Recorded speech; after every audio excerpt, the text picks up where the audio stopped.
Trip Digital Radio Sound Art Expression. Your man DJ Journey. Lester. T-I-Z. We got C-Money in the house. What up, what up? C-Money, master musician, trumpeter, Money. keyboardist, singer, rapper. Whatever needs to get done. Whatever needs to C-Money, you get rap done. too? You know what? I used to freestyle in the back of a car growing up. You know, as a young American youth, hip hop is embedded in my bones. Absolutely. And, you know, it's like, I always like to clown with rappers like, you know, anybody can freestyle, you know, can you play an instrument? And it just flip it around just a little That bit. part. And it makes people are like, don't expect you that you could freestyle. Or you could, Right. I love poetry. I love to be creative and spontaneous. Yeah. I love to talk shit. Can I say that? Yeah. Oh yes, oh yes. That's Express That's the yourself. evolution. You know, the mother is poetry, the next is rap, and then his next is shit talking. You know? So, Battling, you know, Gotta go. we would sneak out of the house and really we'd drive to downtown Orlando. I'm from like the outskirts of that area. yeah. And we would literally just roll blunts and drive around downtown Orlando, freestyle in the back of my friend's like little Honda car. And that was the night. Drive home and sneak back in. That was a good time. So I guess that starts our first question. Where are you from? I am Southern born, North Carolina, Florida style, but I moved up to Boston as a young man, you know, to play trumpet and be in a band, a reggae band, specifically Okay. John Brown's Body. Really? And Oh, began my whole adult life up there, really in the Northeast, and spent a lot of time there, and then joined Stlightly Stoopid 2006, Yeah. moved west to San Diego. Okay. Then I met Yeah. Lester and started making a record And with here him. we are. All right. Here we are. Interview's over. He's done and done. Thank you. Thank you, C-Money. I've been thinking about it all day. I'm like, all right, what we gonna do? I wanted to start in the Southern Yes, America. yes. Like how like where did it start for you? Did you just was trumpet your first instrument or yeah? Sixth grade. I remember even actually, you know, kids was clowning in school. I never was a really good student. You know, if I went back in time, I would pay a lot more attention and respect school a lot more. But Yeah. ditto. something about band class that I respected, and you know, I'd be like, yo, I don't want to mess around right now because this might put food on my plate one day. And I can Yeah. honestly say that happened. That's dope that you saw that at that time. It was Right. weird. So I can early on. It's honestly like So say 3 that. years early old. on. It's like You this know is what I'm gonna saying? put That's food dope. on my plate. It was I like something that. I felt the connection with the Yeah. music and the band, and even though we were playing like the Indiana Jones theme song, it was just something dope. about it that I cared about, and I gave, you know, and I transferred that into going home and listening to Snoop Dogg. You know, it was like learning where those songs came from, and then you learn Right. about the whole American funk history, and you start getting into sampling and where this and that, and it's opening up a whole Alice in Wonderland adventure. So Yeah. he would actually then put himself as you're a student Definitely, of the game. You're a Right. student of big music. time. And see, that's not what we see a lot right now, Journey. That's You know what I'm that's saying? true. And- That's We and- don't true. see a lot of that. It's true. And why It's true. the trumpet? What? My cousin. So give a lot of props to Mike Welter. He's my like big brother, right? Yeah. Everything he did was so cool. And he played trumpet, and he got this scholarship to this military school that my dad and my grandfather had went to, and it was like the family respected him so much, and he just because he could play trumpet, and he would do these like performances where the whole family would sit around, they'd put on like The Rose, and he'd be playing that shit, you know, like, but it was like grandma was loving him for it, and I'm an only child. I think I was just like, I want to do that, like that was what's up. And he gave me his old trumpet. I still have it to this day, and. So how old were you when you came to this realization, when you got inspired by that? About 10. 10. Really? Yeah. It's weird because I wanted to be a Navy SEAL or play music. And, you know, it's like I started to assess Crazy. which would be Wow. the cooler. For So all you- y'all you- listeners, that's a self-aware man. That's crazy. I'm trying to tell you. Wow. No, man. I'm trying to, This like- man has chops, man. Like I'm I can see saying. how like the military mind can. Well, my grandpa's Either- a vet, you know, all that mess. So Either you're blowing a horn or you're blowing a motherfucker's head off. It's like, that's what I'm seeing. It's like, oh, Real talk. commonality. Yeah, but once you hear this man play, man, the chops, you can hear the discipline. So then tell me, okay. So since you just said when you hear this man play, Yeah. So Yeah. what is that feeling that you got when you first heard him play? When I first heard him play, I was like, you can do that with the trumpet? There's just certain sounds he gets where it's like, man, that I've never heard it before. Because people It's- expect the trumpet to sound a certain way. right, Yeah. and it sounded so powerful. It's just like such a sharp, like Cool. big tone coming from a trumpet, and it's just like, man, Right. it sounds big, triumphant. Triumphing with the words you gave me, Yeah, huh? yeah. So you get the inspiration at 10 to play the trumpet.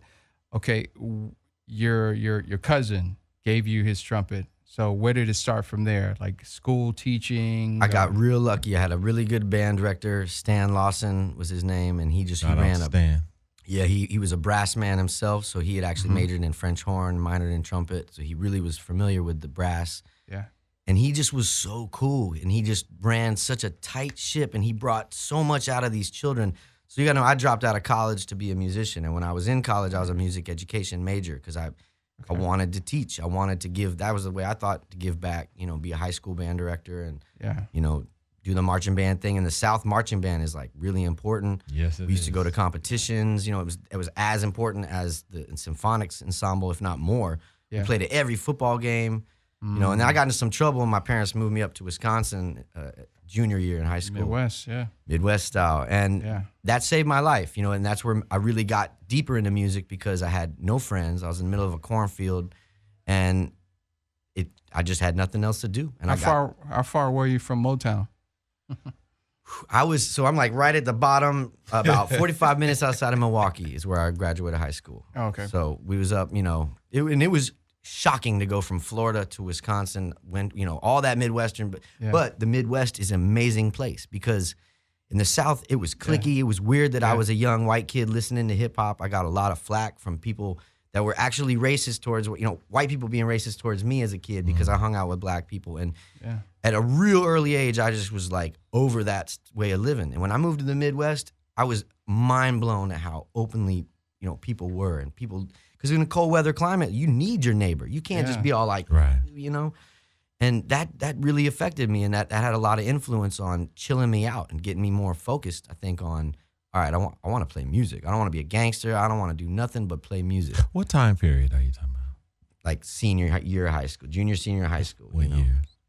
This is 96, 97. Okay. So, the music was beautiful. Yeah. That was Yeah, like some That's of the what I Yeah, wanted. I want to know 90s. what he was listening to at the I, time. Yeah. So. Oh, yeah. Let's Yo, go into That's that. That's a golden era. That right there. was, baby. Let's definitely Ooh. go into that. Who were your inspirations around that time as far Really? as like music? Was it mainstream? Was it Yeah, I underground? was listening to R. Kelly, Okay. Snoop Dogg. I would run home from school and watch Rap City. Yes. And like I was BET all day long. And that's why I think I was. Yeah. This was before Eminem. This was before like people, white people were this fringe of hip hop. You had third Yes. bass, things like that. Yes, But it was like, Vanilla Ice, was like some Hey. of this, cutting edge. But Don't let to 'em me, say it was nothing cultural. Being Hold from on. the South. Vanilla Ice was cutting edge. No, At at one that time, point- son. Yeah. Hey, man. Shots. I don't know how, History books. however they want to play him Yes. right now.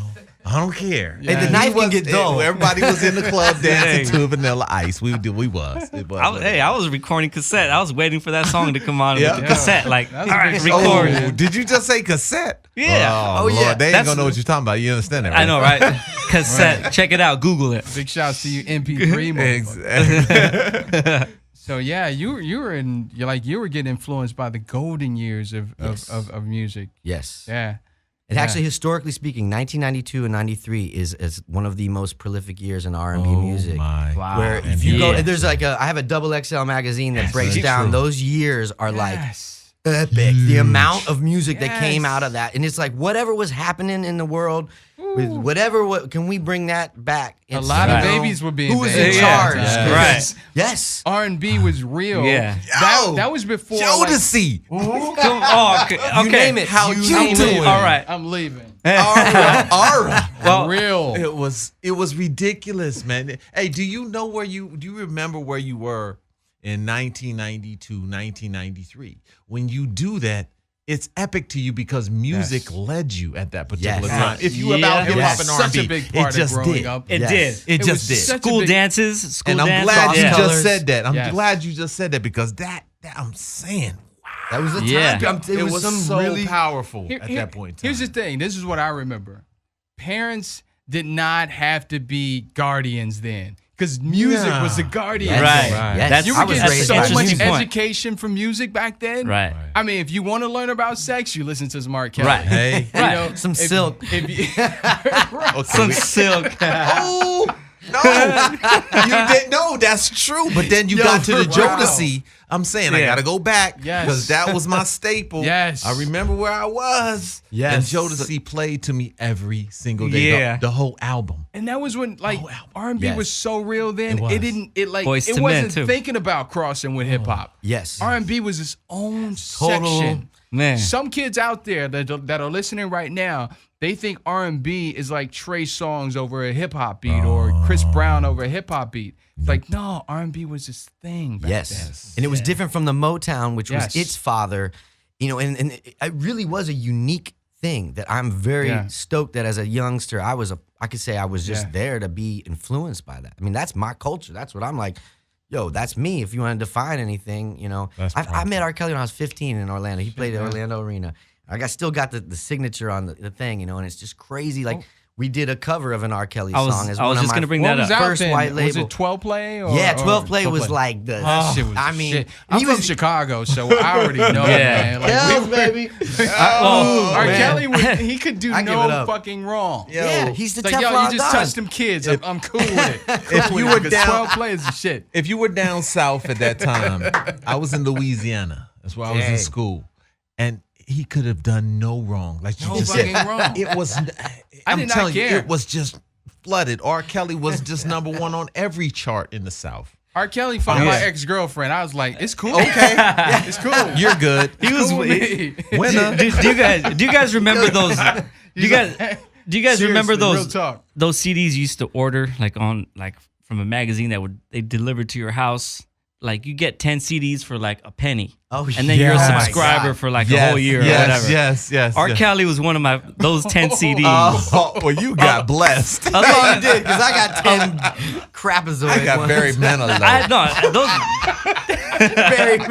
Very Manilow. Damn, there were some good selections, baby. It looked good on paper. Yeah, let's All check the that shit one you off. didn't want. Not in Right. '92. I didn't want Barry then. He was a little early in the '80s. Yeah. We was good. But Yo, I start slanging them shits, man. hey, you're a smart man, yeah. Hey, I opened up a CD business Journey, from that was whole that you penny in the other shit. corner? It's Like, yo, you got Hey. it. Oh wow. So since we're talking about R&B and R. Kelly, tell us about the remix you did. yeah. So okay, I mean, Your Body's Calling Me was always one of my favorite Yes. songs, Oh, right? classic. You know, and I would like we'd be in the airport. Slightly Stupid would travel a lot. We play like 250 shows a year, touring nonstop. You know, it was my life. My whole adult life has been on the road. So just a lot of that travel. You Doing- listen. Rewind. 200 shows. Whatever you do. What are you doing? I'm playing trumpet primarily. When I first joined Slightly Stupid, I was playing a lot of keys and then running back and forth. I was singing a lot of backups. So basically, as on live, you know, I'm there to bring the And these shit. guys they're traveling the world. Yeah, Yeah. no, we played Japan, And the group was called Brazil. Slightly Stupid? Slightly Stupid, Okay, yeah. 2 O's and Stupid. It's like a San Diego based spin-off of Sublime, same management, same record label. Okay. Brad, before he passed away, he had taught my bosses in that band how to play guitar, and there was a whole connection with that. Yeah. So that helped us. You know, we'd play in England with all Sublime fans that wanted just a kind of connection to that surf culture, which was very different. You know, for me being from the East Coast, me and the other horn player, we came on and we changed the sound of the band, and the band went up. You know, we just everything was really fast how it all happened. But Being a that's rock why star. I'm out on the West It was Coast. being now. a rock star, man. Tell me this, yeah. I hear this from a lot of musicians that travel the world that are in bands.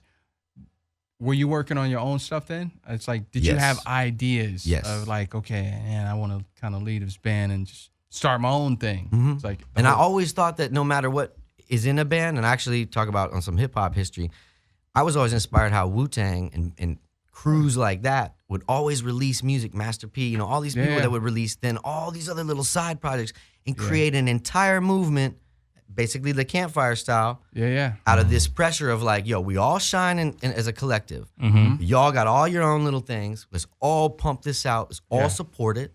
Yep. I've been in a situation with a band where they actually discourage you to do your own thing. You're only supposed to be in the band. You're only Yeah. supposed to show up. And that mentality is cool if I sign a contract and you promise me X amount of dollars a year. Yeah. Other than that, as an artist, how the hell would you not expect me to be out doing my own thing or wanting to collaborate with other artists? Yeah. And basically make music 24 hours a day. Right. Right. And I've set up a studio in the back of a tour bus and just recorded anyone that would come through. Grab a mic, a guitar, you play accordion, I'll find some shit for that. Yeah. You know, music. Yeah. Wow. It's like putting a bird in a cage, kind of. It is. Yeah. It is. Yeah. And, if you, and I know so many Trapping a musicians lion, you know? are in Right. bands where they are told not to do their own thing. Yeah. I mean, my girl, she drummed for, Beyonce. And when they were in the band, they could not be in any other project. And that's cool. That's a professional way to go at musicians. Like, sign here, do this right. But in the looseness of being in a creative band, when you are all contributing equally, you got to let people shine. Well, here's the thing. I mean, some musicians that like drum and play with other bands and stuff like that, they're not writers though. You know, it's like play this and they read music and stuff like that. But you have some, like yourself and Jimi Hendrix and those guys, they just stay on the outside of things and they just really, really get it. But they have to do what they have to do. Right. Well, you can't stop creative people from being creative. Exactly. Yeah, Yeah. absolutely. So, Absolutely. okay, so going back to the R. Kelly thing. Yes. So we did, Your Body's Calling Me, and I would listen to Manu Chao, who's also this Brazilian artist. Yeah. I know. And he has this song, Mentira. And the Mentira, I had it on my Liar. playlist. Liars. Exactly. Yep.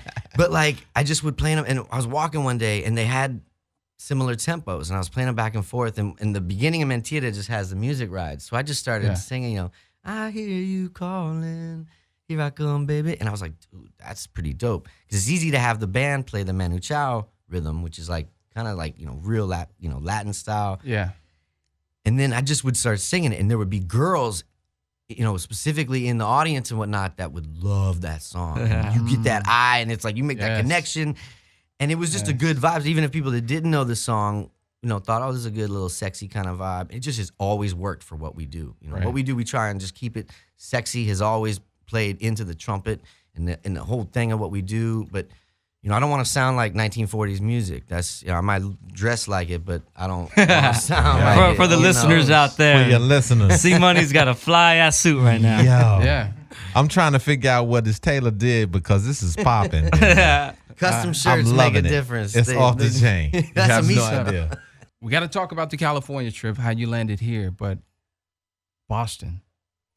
What So- went on there? What happened with how my sound and how everything, I was always a trumpet player for other singer-songwriters, and as a player in a band, I got together with all my other musicians, and when we would get off the road, we'd go and play at these little Irish pubs and whatnot in Boston. Mm-hmm. And it was the Players Inc. That's the name of my band. So I actually used selling some herb to get the money to make the flyers, to go out and promote the show, Hustle. and then we just turned a Sunday night into something that was really worth it, and recorded a live album there. That's the first one, The Rebirth of Hip Hop, I called it. Yeah. And the reason why I called it The Rebirth of Hip Hop was because we were playing the rhythms of Get Money and Doggy Dog World and a lot of the classics, but we were doing them live, and we were doing them with horns instead of MCs. Dope. Trying to bring it back to this jazzy thing. But I was very, specific to the band to play the songs like the loops. Yeah. Not like the originals. We knew the Rolls Royce versions, but it was like learn the loops because that's what these people know. Right. And when you touch on that recognition of ba-doom, ba-doom, ba-doom, ba-doom, ba-doom, boom, boom, and people are like, oh my God! It's you just did your job. You are entertaining these people, and you're doing it live without, double B. you Did y'all know. record any albums on this, or Yeah, or- so this Rebirth of Hip Hop is Yeah. a live album recorded in Boston. You can find it on YouTube and all over. What's cool, if you Google C Money, there's only one that's playing trumpet out of all of Yeah. them. So it's pretty easy to kind of narrow the search down to what you want to find. But so Players Inc., as a result of being, a singer-songwriter band, that just started growing. And Dewar's Whiskey, these people contacted me with them, which is part of Bacardi. And they were like, yo, you want 21 grand to do like a record label type of thing? And I was like, psh, yep, because they wanted to make Dewar's Whiskey, popular to these younger kids. Boston being a big college town.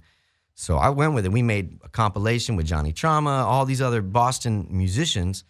It was pretty successful. I had 20,000 like CDs to pass out to people. It was really cool. You know, and that was a real big springboard, and it happened right around the time when I joined Slightly Stoopid, moved west, and Tell us about John Brown's Body. old school roots reggae band based out of Ithaca, New York, in Boston. But the two lead singers are from Ithaca, New York, and an intense. You know, in America, we have this resurgence of reggae music right now. There's a lot of these young bands from California specifically that completely revamped the sound that people like Don Carlos and Bob Marley and Burning Spear and, you know, Third World, Preach. all these, you know, Steel Pulse. And I mean, hip hop was invented by DJ Kool Herc, which was a Jamaican. So there's always this real connection between those genres, Yes. you know, two turntables and a microphone, and even just struggling of being from Jamaica. You know, my dad ended up marrying a Jamaican woman, and Jamaican culture is a big part of what I do, even though I was never, you know, raised there. Or I'm not from there. Yeah. But I associate a lot of my career has always been with reggae music. Yes. And John Brown's Body was a stringent roots reggae band, and because of the skills I learned there, that's what made me desirable to a band like Stlightly Stoopid. Wow. I love Wow. it. Yeah. So the migration to LA, how'd you end up here?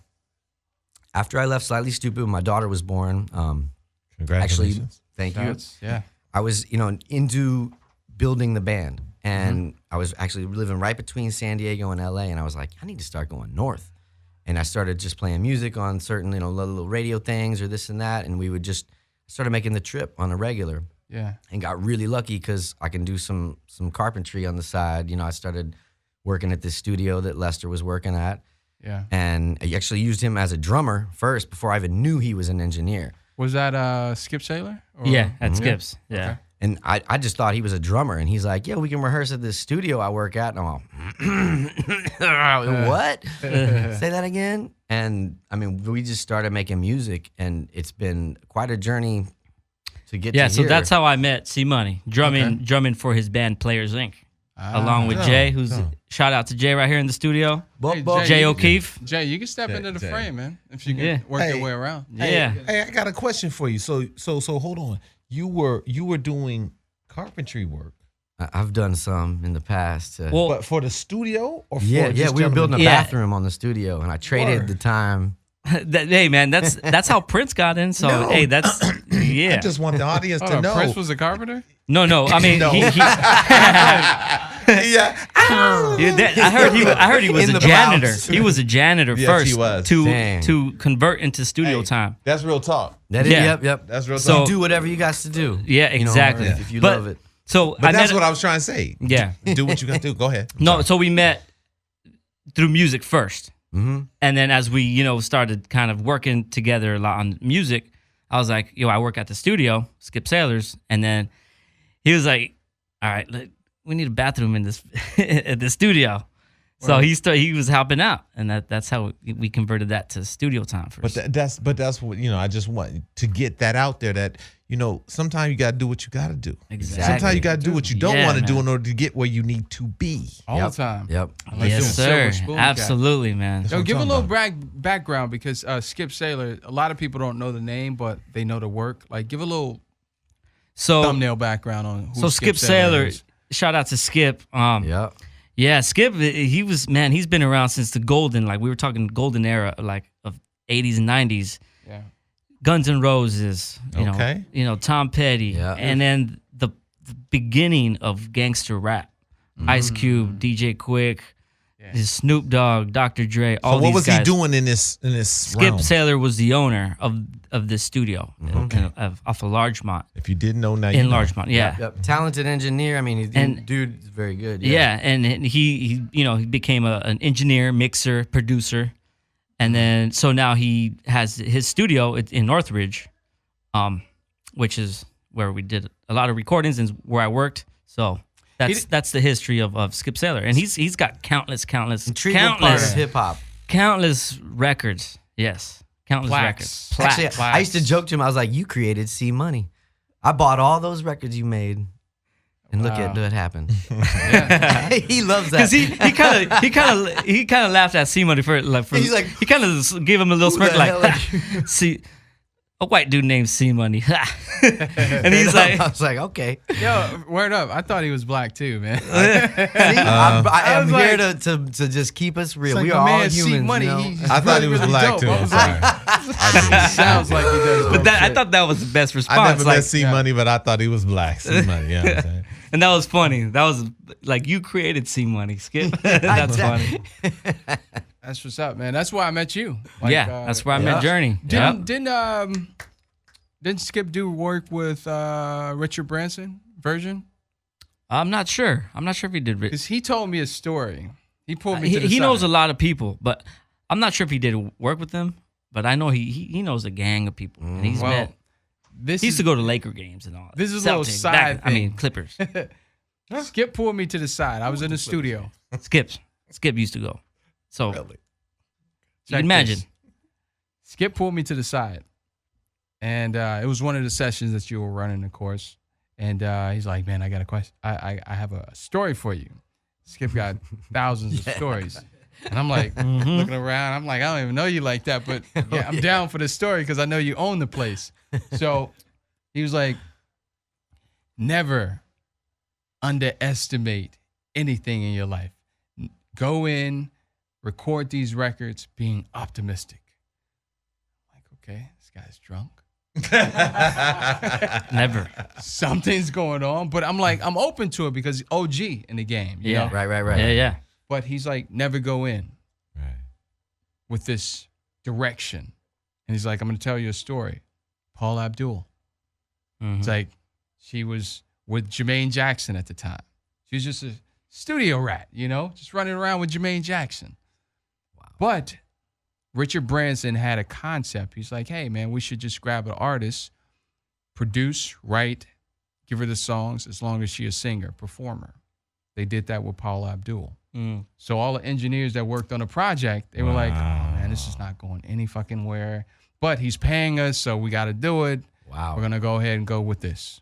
It's Okay. like Paul Abdul ended up selling triple, quadruple platinum. Laker girl. Yeah, Yeah. Laker girl. Wow. Yeah. I was like, yo, you were a part of that? He's like, yeah, I was one of the producers, okay. engineers I see the on that tie. I see, project. but yeah, of course, I knew he worked with Paula Abdul. Yeah. That's one of them that's but, on yeah. above the refrigerator. yeah. She was on Virgin at the time. Yeah. Okay. So, yeah, I didn't know that tie-in with Richard Branson. I didn't know that. Okay. Yeah, Wow. yeah. He's Yeah. like, that was one of the projects. He's like, always go in with an open mind because you never know what the people are or how the people are going to receive Right. the project Yeah, you're working yeah. on. Amen. I'm like, you changed my fucking life. Give me a hug.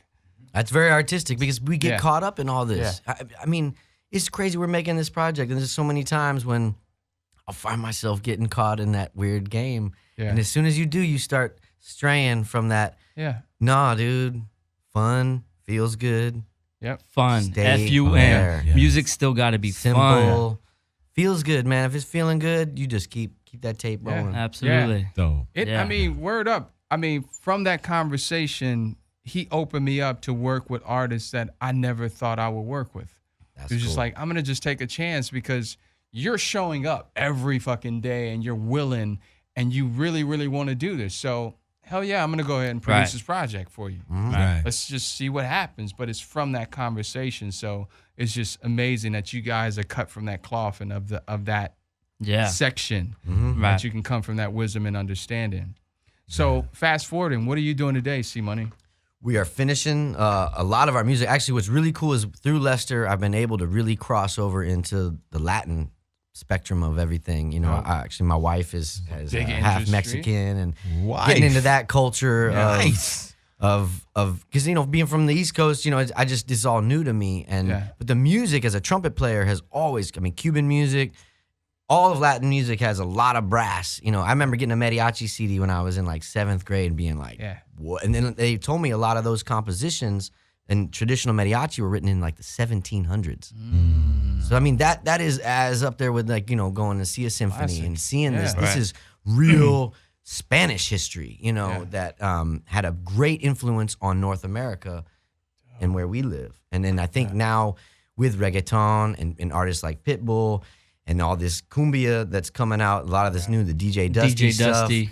Yeah. It's a whole new movement where you have a whole new color bit of flavors, but a lot of what Latin music vibes with is stuff that we're familiar with, which is Yeah. hip hop and reggae. You know, we just were on And the drums. show on Be and Real drum, TV. percussion, rhythm. Yeah. Yeah, we had Kid Frost was there, and I was like, that song. Okay, think about this. Okay, La Raza, right?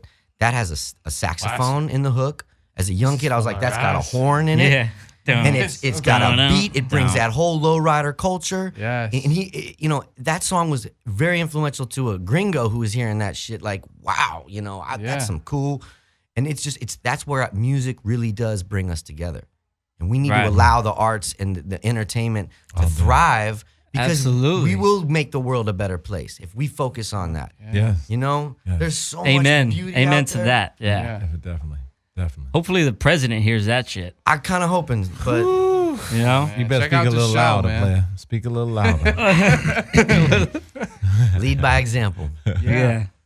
All right. So leads us to our last question. I'll let Lester ask this question because I always fuck it up. I almost fucked it up the last one. I was like, wait a minute. I'm saying, y'all, come on All right, now. let me just do it this time. Yeah, go Fuck for it, I go can for do it. this, man. Yeah, I got confidence now. What's your superpower? Ooh, this is a good one. I think my superpower is really being able to relate to people, to be whatever the situation is to. They used to call me the chameleon, you know, like, There you go. Mm-hmm. and I think that as much as some people would clown on that, I think that that's important because you really respect the other colors that you have to become. You can't just be you all the time. Yeah. You can't just be, and I respect people that do that and pull it off somehow. But a lot of them come off as just like icebreakers, you know, and it's like, ugh. But Yeah. and not too much because I do want to be who I am, but bringing people together, a lot of that, being a glue for people, you have to learn to be that, you know? And that's something that I feel like maybe I could do that a lot of people don't do. I don't know. I didn't want to Yeah. answer that too quick, No, but that's- that was Nah. immediately just. That's dope. That's That's it. dope. Well, especially since you've been from Florida to Wisconsin from Boston to LA, like that's the whole country right there. Yeah. And you I know, see us from all East as Mid. really one. Like I see the differences, but I have so much love for just us. Like, I mean, you know, and if we believe in that, our culture, from the blue jeans to the rock and roll to the boombox on your shoulder Right. to KRS One, all of that is beautiful, and we should be so proud of that. Yes, sir. Hey, Journey. So dope, Yeah. man. You just get I got a little something for him, though. I want to see. Do you Tiz. got a little verse? A unity verse for the people out there right now? How's the love, Can love, you make love? that Oh, the love. Can you make that happen? I'm talking change, a whole life rearranged. Let's depart from the things that strange, stand tall. Nobody doing that yet. All they damn doing is what they'll regret. Save yourself. Go your own fucking way. We are what we are at the end of the day. This is life. So just do that shit. Do something useful before you're dead. Hey, Yes, sir. Trip Digital. Trip Digital Sound Art Expression. We're Almost gonna leave forgot on it, that. I like that. I like That's on that. our new song Look. coming out. Before we leave, just tell people where they can find you Yes, and your please, music. please. Raised Fist Records out of New York City. Jeff Pliskin, in association with Dubshot Records. You can find them. Raised Fist Propaganda. Look up anything with that. And the videos on their YouTube channel and everything. Check and, out the R. Do you Kelly have a calling me. You have a specific YouTube channel? Well, the Raised Fist Records is what Raised I'm going to Fist kind of Records. run Yeah, that okay, through okay. right now, just Yeah. because we're going to release everything through that Okay. we're doing. And Yeah, Beyond check out that R. Kelly remix Dope. we did. Okay. Calling me. Your body's Give thanks. calling. And we'll definitely be running it on Dash Radio, Campfire Crew. This is a member of the Campfire Crew. Yeah. We're global. Yes, indeed. big ups, DJ Journey. Man. Yo. Hey, man. We're Yeah. just trying to build a culture around this, man. Rebuild the culture around it because it's needed, man. We Yeah. all need to come together. Silver lining is music. Yes. We just I need want to to be a part connect of it it. and distribute.